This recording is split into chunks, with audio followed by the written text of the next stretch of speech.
Hello guys, कैसे हैं आप सब।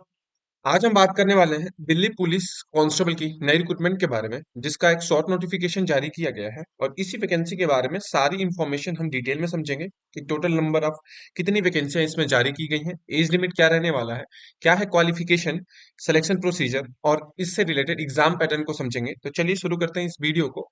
और उससे पहले जो भी कैंडिडेट इस चैनल को सब्सक्राइब नहीं किए हैं, जाके इस चैनल को सब्सक्राइब कर ले और बेल आइकन को दबा दे, ऐसे ही गवर्नमेंट जॉब नोटिफिकेशन के लिए और उससे रिलेटेड इंफॉर्मेशन के लिए।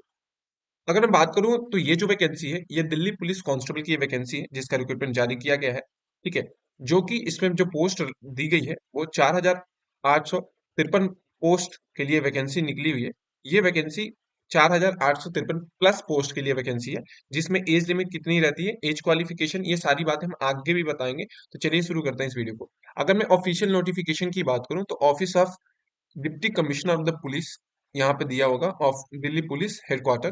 यहाँ पे जो वैकेंसी है यहाँ पे निकल के यहाँ पे दिया गया है। ये वैकेंसी यहाँ पे तो लिखा गया है, यहाँ पे टोटल वैकेंसी, ये जो कांस्टेबल की यहाँ पे वैकेंसी लिखी गई है, यहाँ पे वैकेंसी टोटल है 9,665 वैकेंसी इसमें लिखी गई है। जो कि किसकी है, ये कांस्टेबल की वैकेंसी है। ठीक है। तो ये कांस्टेबल की वैकेंसी इतनी है। आगे समझते हैं कि इसमें कैटेगरी वाइज वैकेंसी कितनी है। ठीक है। तो इसमें जो टोटल वैकेंसी है उसमें पोस्ट वाइज अगर बात करूं तो जनरल में 3,350, ईडब्ल्यूएस की 5,452, ओबीसी की 287, एससी की 4,772। ठीक है। एससी की 302 रखी गई, ये मेल कैंडिडेट के लिए। जबकि फीमेल कैंडिडेट के लिए रखा गया है जनरल में 1,502। ठीक है। ईडब्ल्यूएस के लिए 268, ओबीसी की 142, एससी की 429 और एसटी में 150। टोटल मिला के इसमें जो वैकेंसी है, जो अभी अपडेट दी गई है, वो यहाँ पे दी गई है। लिखा तो गया है यहाँ पे 9,645 वैकेंसी लिखी गई है, लेकिन अपडेट आई है 7,547 के लिए। ये टोटल वैकेंसी जो है, टोटल वैकेंसी 7,000 प्लस ही रहने वाली है। ठीक है। आगे मैं बात करूँ इस वैकेंसी के बारे में, तो ये रहा इसके एप्लीकेशन फॉर्म के बारे में। अगर हम फॉर्म को फिल करेंगे तो इसमें कितना फी पे करना पड़ेगा इस फॉर्म को फिल करने के लिए। तो इसमें जो फॉर्म पेमेंट रखा गया है वो एसटी, एससी और पीडब्ल्यूडी के लिए कोई भी फॉर्म फीस नहीं है। जबकि फीमेल कैंडिडेट के लिए भी सेम प्रोसीजर, कोई भी फॉर्म फीस नहीं रखी गई है। अगर मैं जनरल, ओबीसी और ईडब्ल्यूएस की बात करूं, इसमें 100 रुपीज फॉर्म की फीस रखी जाती है, जो कि net banking, credit card, debit card, UPI के द्वारा इस फॉर्म को फिल कर सकते हैं। फॉर्म ऑनलाइन ही फिल होगा। आगे बात करें इसके एज लिमिट के बारे में, तो दिल्ली पुलिस कांस्टेबल की जो एज लिमिट रहती है वो स्टार्ट होती है 18 साल से, मिनिमम एज, और मैक्सिमम इसकी 25 साल तक एज लिमिट काउंट की जाती है। 18 से 25 जो रहा ये जनरल के लिए है।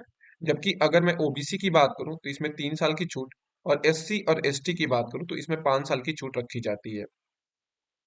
फिर आता है इसके बाद हमारा एजुकेशन क्वालिफिकेशन। अगर मैं एजुकेशन क्वालिफिकेशन की बात करूं तो इस पे कौन कौन से कैंडिडेट अप्लाई करते हैं इस फॉर्म को। तो जो भी स्टूडेंट अगर 12th पास आउट है किसी भी स्ट्रीम या बोर्ड से, वो इस फॉर्म को अप्लाई कर सकते हैं, जिनकी एज 18 से 25 साल के बीच में हो। और दूसरा, अगर कोई भी 11th पास कैंडिडेट है, ठीक है, कोई भी 11th पास कैंडिडेट है वो भी अप्लाई कर सकता है। अगर क्या है, वो 12th में अभी अपियरिंग किया है, ठीक है, 12th में अपियरिंग किया है और वो 11th पास आउट हो चुका है, तो वो भी उस फॉर्म को अप्लाई कर सकता है। ठीक है। आगे बात करूं इस वैकेंसी के एलिजिबिलिटी क्राइटेरिया के बारे में, तो जो मेल कैंडिडेट है जिसको बोलते हैं फिजिकल स्टैंडर्ड टेस्ट, उसमें मेल कैंडिडेट के लिए 170 सेंटीमीटर रखी जाती है जनरल ओबीसी के लिए।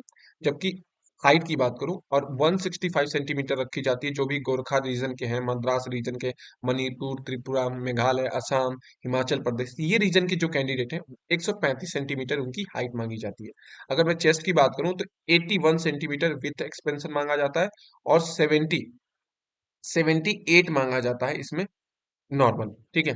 जबकि फीमेल कैंडिडेट की बात करूं तो जनरल, ओबीसी और ईडब्ल्यूएस के लिए 150, 157, 157 सेंटीमीटर की इसमें हाइट मांगी जाती है, और 155 सेंटीमीटर मांगी जाती है जो भी मणिपुरी, अरुणाचल प्रदेश, नागालैंड, सिक्किम, त्रिपुरा, मिजोरम, ये सारे स्टेट के जो कैंडिडेट है उनको 155 सेंटीमीटर यहाँ पे मांगी जाती है। क्या, तो यहाँ पे हाइट मांगी जाती है। इसमें चेस्ट मेजरमेंट नहीं होता फीमेल कैंडिडेट के लिए।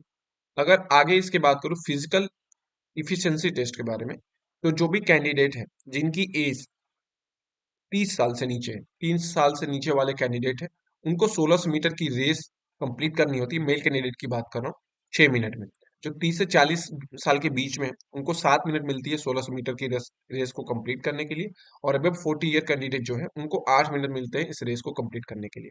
अगर लॉन्ग जंप की बात करूं तो जो 30 साल तक है उनको 14 फीट की लॉन्ग जंप करनी पड़ती है। 30 से 40 साल के बीच में जो एज लिमिट जिनकी एज है वो 13 फीट उनको लॉन्ग जंप कंप्लीट करनी रहती है।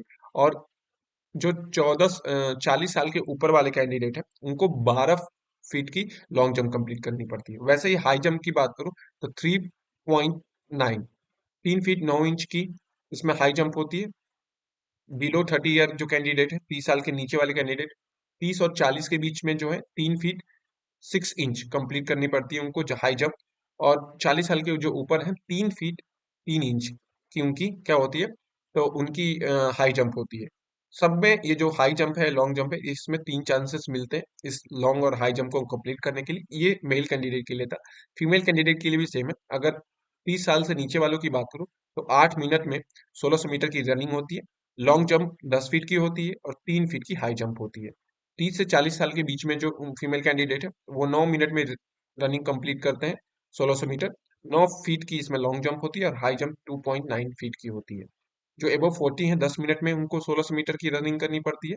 लॉन्ग जंप 8 फीट की और 2.6 हाई जंप। इसमें भी 3 चांस मिलते हैं फीमेल कैंडिडेट को इस कंप्लीट करने के लिए। आगे आता है इसका सिलेक्शन प्रोसीजर। सिलेक्शन प्रोसीजर के बारे में बात कर लूं तो इसमें पहला जो है कंप्यूटर बेस्ड एग्जाम होता है जो कि 100 नंबर का होता है। ये आपका जो होता है इसी पे कट ऑफ और मेरिट डिपेंड करती है। जबकि फिजिकल एफिशिएंसी और फिजिकल मेजरमेंट जो टेस्ट होता है वो क्वालिफाइंग मार्क का होता है। मतलब इसमें बस क्वालिफाई होना जरूरी होता है, इसके नंबर जुड़ते नहीं है आपके कट ऑफ में। आगे बात करूं इसके एग्जाम पैटर्न के बारे में तो ये जो वैकेंसी है दिल्ली पुलिस कांस्टेबल की उसमें जो इसका पैटर्न है उसमें सबसे पहले 100 क्वेश्चन आपको पूछे जाते हैं। 1 घंटा 30 मिनट मिलता है इस पेपर को करने के लिए जो कि सीबीटी बेस्ड होता है, कंप्यूटर बेस्ड एग्जाम इसका होता है। ठीक है, जिसमें रीजनिंग के 25 क्वेश्चन 25 नंबर के, करंट अफेयर के 50 क्वेश्चन 50 नंबर के, न्यूमेरिकल एबिलिटी के 15 क्वेश्चन 15 नंबर के और कंप्यूटर के 10 क्वेश्चन 10 नंबर के। टोटल 100 क्वेश्चन होते हैं, 100 नंबर का पेपर होता है, एक क्वेश्चन 1 नंबर का। और इसमें जो निगेटिव मार्किंग होती है वो 0.25 की होती है। टोटल टाइम आपको इसमें मिलने वाला 1 घंटा 30 मिनट इस पेपर को करने के लिए। ठीक है, और 100 क्वेश्चन होते हैं, 100 नंबर का पेपर होता है, एक क्वेश्चन 1 नंबर के रहने वाले होते हैं। निगेटिव मार्किंग बता चुका हूँ 0.25 होता है। तो ये रहा इस वैकेंसी से रिलेटेड सारी इन्फॉर्मेशन डिटेल में। टोटल इसमें नंबर ऑफ वैकेंसी क्या है, तो इसमें टोटल नंबर ऑफ वैकेंसी लिखी गई है 9465, जबकि अपडेट आई है 7000 प्लस वैकेंसियों की। ठीक है,